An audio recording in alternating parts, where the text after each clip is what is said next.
Fala aí, gente, tudo bem? Eu mandei aí essa semana um texto, né, lá pro grupo, e aí agora eu vou gravar um vídeo falando um pouco sobre o conteúdo do texto.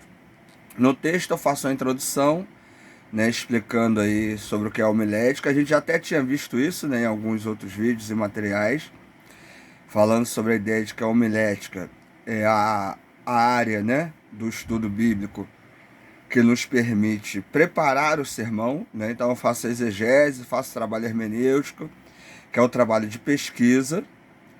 Então, a partir do momento que eu pesquisei e entendi o texto, aí eu vou montar o sermão. E aí entra o trabalho homilético.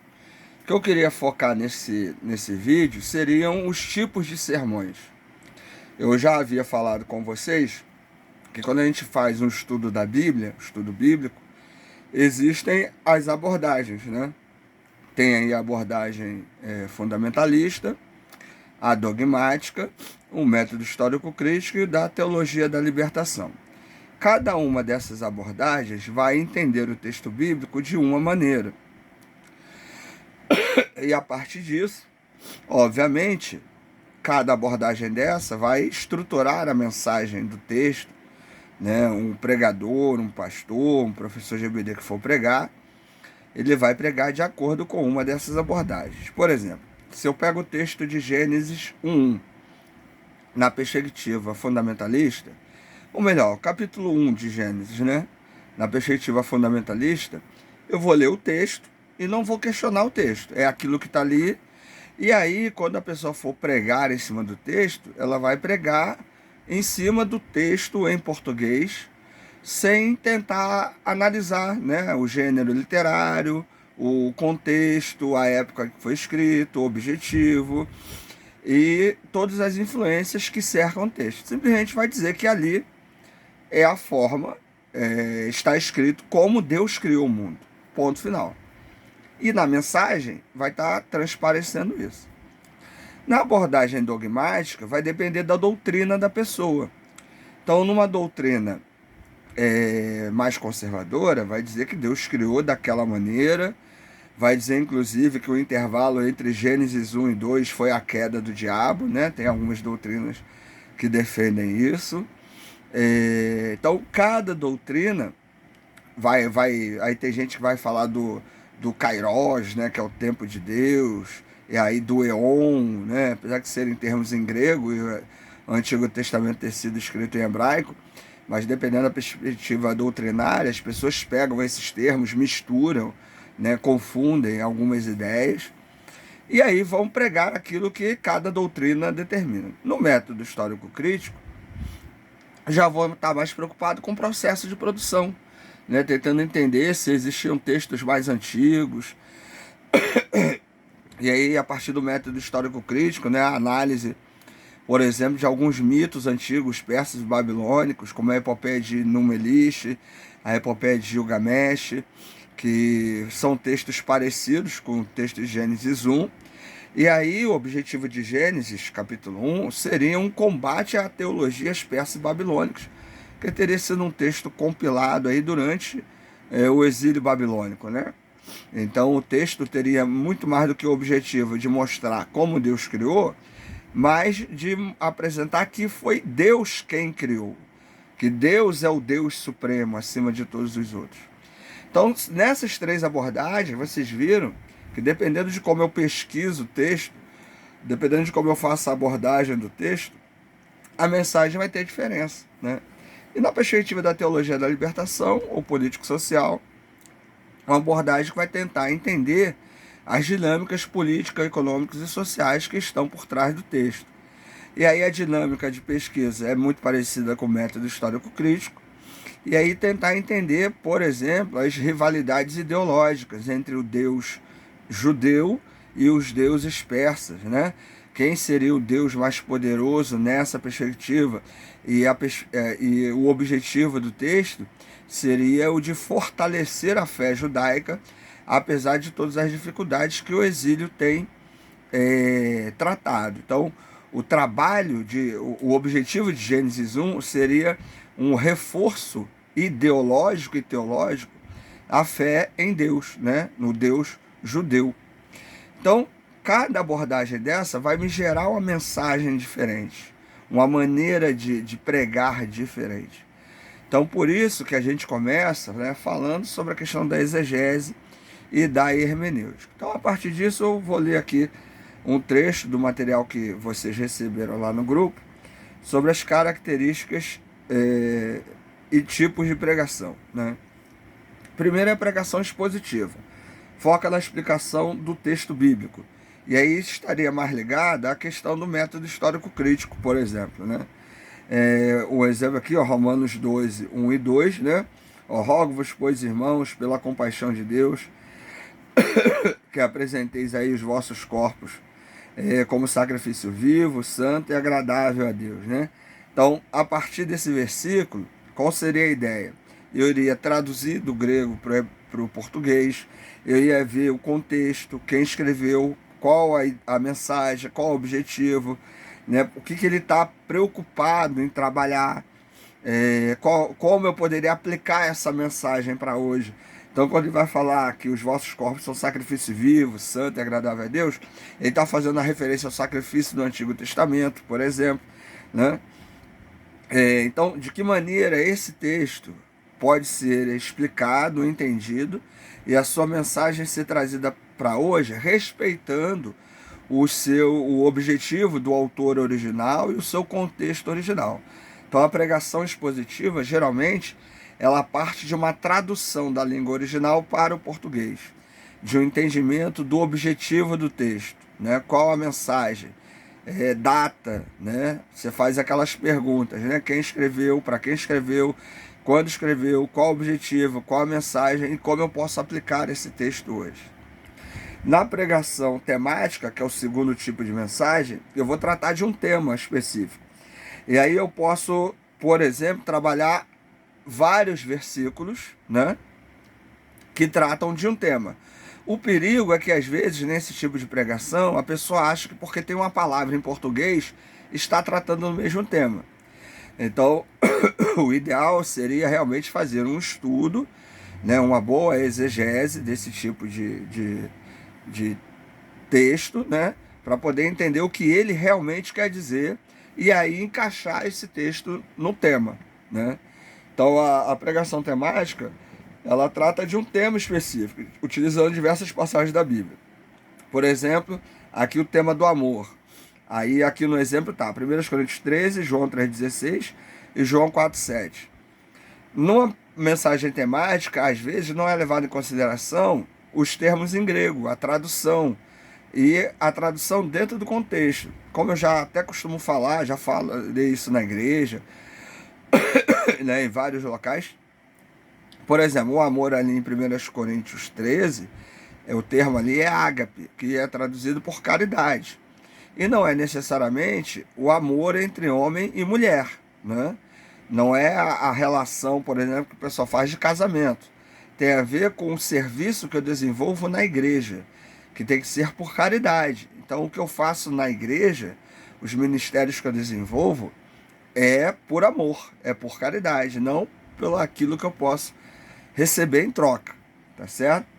E João 3,16, né, vai falar aí do amor de Deus para com a humanidade ao entregar Jesus para que pudéssemos ser salvos. Já é uma outra perspectiva, né? O termo é o mesmo, é ágape, mas a perspectiva já é outra, não é a ideia do serviço, é a ideia da dimensão do sentimento de Deus em relação à humanidade. Então, o cuidado que tem que se ter com a pregação temática não é apenas olhar o termo em português. Eu preciso entender o contexto. Eu preciso fazer uma boa exegese, né? Pregação narrativa, né? Eu utilizo uma narrativa ou uma história para transmitir a mensagem. E aí, por exemplo, tem a parábola, né? As parábolas são um bom exemplo, né? Onde você vai usar histórias, ilustrações, e essas vão ajudar, né? As parábolas, por exemplo, do Novo Testamento, elas ajudam a compreender a mensagem de Jesus. E esse tipo de mensagem a gente chama de narrativa. Existem várias narrativas também no Antigo Testamento, né, que são histórias. Então conta-se histórias, né? E lembrando sempre, para todos esses tipos de pregação, é importante fazer a exegese, fazer o trabalho hermenêutico, de pesquisa, tentar entender o que o texto quer dizer, tentar entender qual é a mensagem do texto, para a partir disso trazer a mensagem hoje, né? Pregação devocional, ela enfatiza a aplicação pessoal e a reflexão espiritual, muitas vezes em um contexto de culto ou reunião de oração. Um bom exemplo é o Salmo 23, né? E aí traz essa reflexão do cuidado de Deus. A mensagem devocional, ela geralmente tem o objetivo de confortar as pessoas, né? De orientar, confortar. Então também é um tipo de mensagem. É claro que, assim, na minha perspectiva pelo menos, a gente tem que entender o seguinte: eu não posso dizer o que o texto está falando. É o texto que vai me dizer o que ele quer dizer. Então eu vou ler o texto, eu vou pesquisar o texto, eu vou ouvir o texto. E aí, a partir desse trabalho de ouvir e entender o que o texto quer dizer, eu vou montar a minha mensagem. Então existem textos que não dá para eu pregar devocionalmente, né? Existem textos que são duros, né? Que são, né, tem outros objetivos. Então, nem todo texto, né? Por exemplo, a pregação expositiva, existem momentos que a tradução do grego ou do hebraico para o português não vai ajudar muito. Se eu traduzir Jesus chorou, eu não vou ter muita informação ali relevante com a tradução, né? É mais entender a questão da humanidade de Jesus, né? A divindade e a humanidade que caminham juntas e tal. Então, para fazer essas mensagens, existem textos que são adequados e outros que não. Por isso, eu primeiro pesquiso o texto e depois eu monto a mensagem. O que a maioria das pessoas fazem? Olha o texto e diz assim: vou jogar aqui a minha ideia, né? A pessoa tem uma ideia e acha que o texto vai dizer isso. E aí o texto acaba virando pretexto. Isso é um cuidado que a gente tem que ter. Outro aqui é pregação profética, mas quem é meu aluno, quem me ouve com frequência, sabe que o termo profético não é adivinhação do futuro. Profético tem a ver com o tripé, né, da profecia do Antigo Testamento. Qual é a ideia da profecia do Antigo Testamento?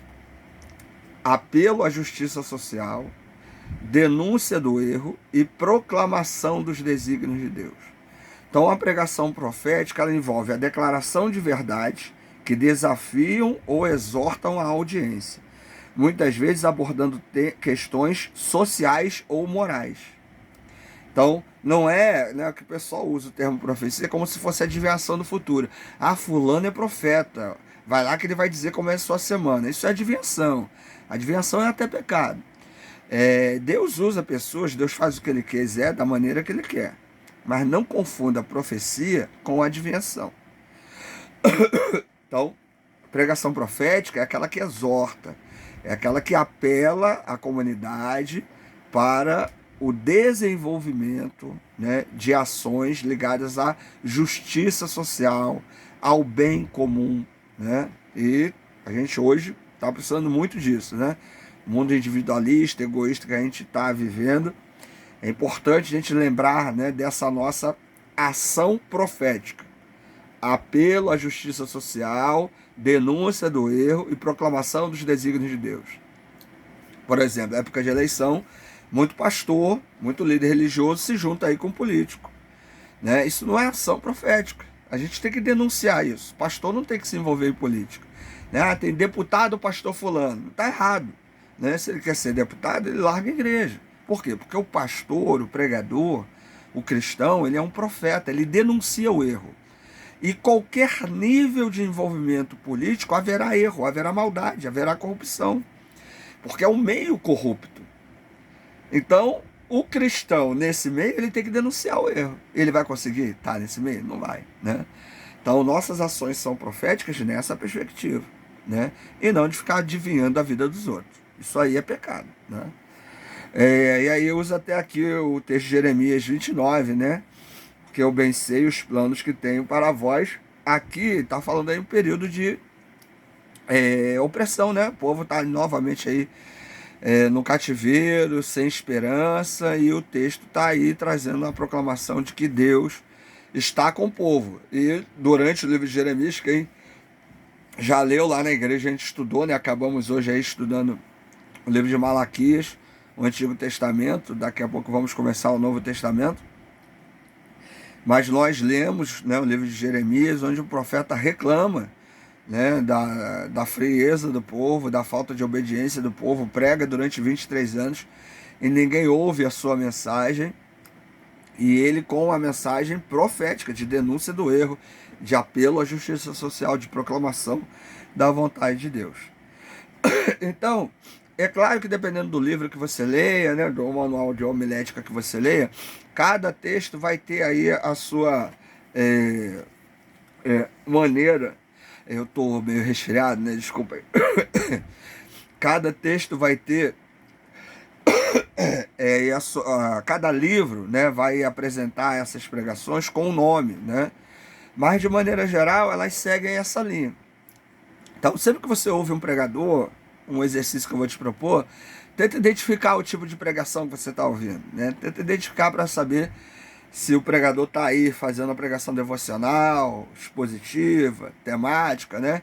Isso é um bom exercício para a gente, tá certo? Então é isso, gente. Então leia o material, assista um vídeo, qualquer coisa, qualquer dúvida, manda lá no grupo lá. Valeu, até mais.